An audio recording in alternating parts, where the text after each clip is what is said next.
Welcome to the wonderful studio of Chris Van Zanten here in Pakenham. We are watching him make one of the very unique bowls that I'm holding in my hand, and it's quite an intricate process, so we'll let him take it away. What are we doing, Chris? Well, we're getting a little bit of color here. I've had preheating in the annealer.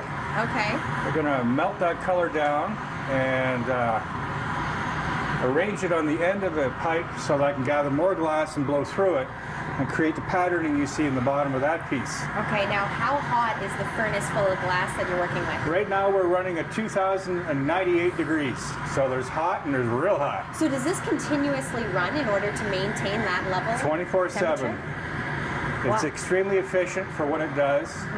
I built my own equipment, and it supersedes the capabilities of anything I could buy in economy. And it's been operating wonderfully for 7 years. And that's somewhat unheard of for a furnace, isn't it? Well, I like doing that. So now what type of glass are you working with?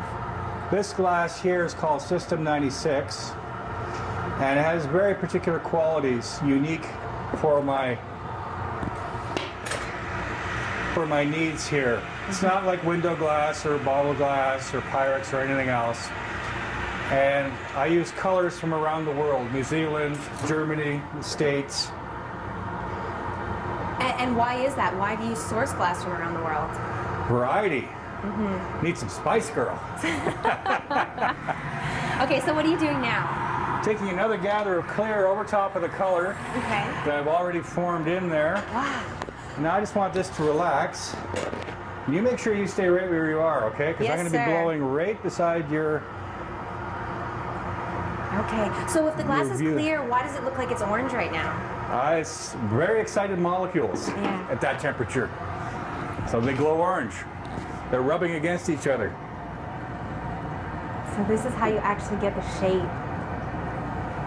That's awesome.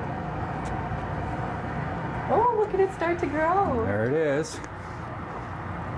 So I'm looking to get a nice even wall. You can see the different colors as it cools a little bit in there. So you'll see how the colors will range in this little piece.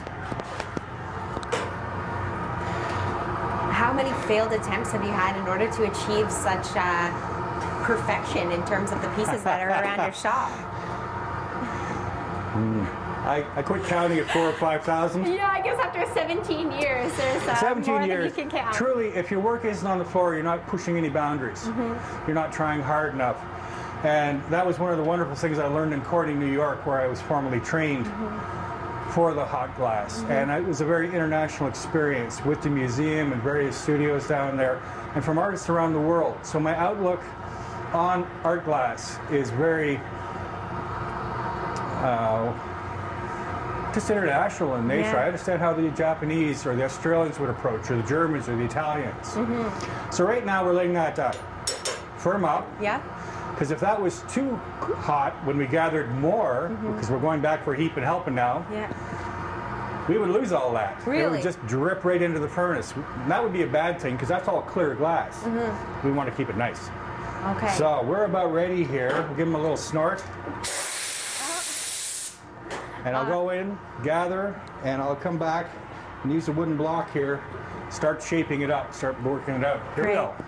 All right, Chris is going back for another heaping helping of glass, but a little bit later in the show we'll show you exactly how this bowl will start to take shape. Stick around, that's all coming up from Pakenham on CTV Morning Live.